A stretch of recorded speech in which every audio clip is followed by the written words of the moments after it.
কলার উপকারিতা ও অপকারিতা। কলা এমন একটি ফল যা সারা বছরই পাওয়া যায়। আর এর পুষ্টিগুণের কথা বলে শেষ করা যাবে না। ছোট বড় সবাই কলা খেতে পারবে অনায়াসে। এটা রক্তচাপকে নিয়ন্ত্রণে রাখতে এবং হজম ক্ষমতাকে বৃদ্ধি করতে সহায়তা করে। কলা রক্তচাপকে নিয়ন্ত্রণে রাখতে এবং হজম ক্ষমতাকে বৃদ্ধি করতে সহায়তা করে। 2 মিনিটে পড়ুন। কলার উপকারিতা। কলাতে মধ্যে প্রচুর পরিমাণ ক্যালসিয়াম পাওয়া যায়। ক্যালসিয়াম আমাদের শরীরের হাড়কে শক্ত, দৃঢ় এবং উন্নত করে। শুধু তাই নয়, ক্যালসিয়াম আমাদের দাঁতের জন্য খুবই প্রয়োজনীয় একটি উপাদান।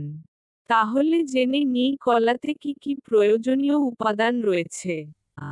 1. নিয়মিত কলা খেলে ইমিউনিটি সিস্টেম বা রোগ প্রতিরোধ ক্ষমতা বৃদ্ধি পায়।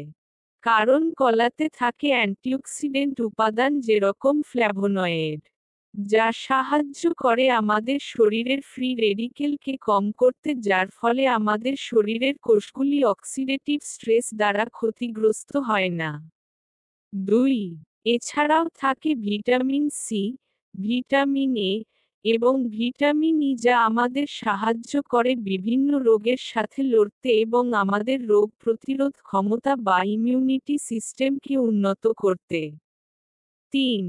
কলাতে মিনারেল হিসেবে প্রচুর পরিমাণ পটাশিয়াম থাকে।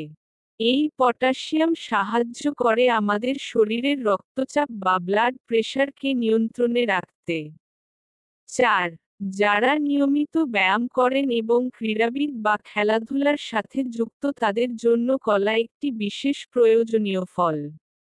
আমরা যখন ব্যায়াম করি বা কোন খেলাধুলা করি তখন আমাদের শরীর থেকে অনেক বেশি মাত্রায় ঘাম হয় বা রেচন পদার্থ নির্গত হয়।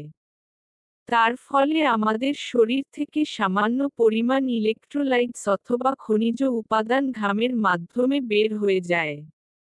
কলার মধ্যে প্রচুর পরিমাণ মিনারেলস বা খনিজ উপাদান পাওয়া যায় যেরকম ক্যালসিয়াম, সোডিয়াম, পটাশিয়াম, ফসফরাস ইত্যাদি। কলার অপকারিতা, যাদের জন্য মানা। 1. অনিদ্রার সমস্যা হতে পারে, তাই রাতের বেলা কলা না খাওয়াই ভালো। 2. যদি ঠান্ডা লেগে থাকে তবে কলা না খাওয়াই ভালো, তার কারণ বেশি পরিমাণ কলা খেলে আমাদের ঠান্ডা লাগার প্রবণতা আরও বেড়ে যায়। শিশুদের ক্ষেত্রে সচেতন থাকতে হবে। 3. খুব বেশি কলা খেলে আমাদের শরীরের ওজন বাড়তে পারে। 4.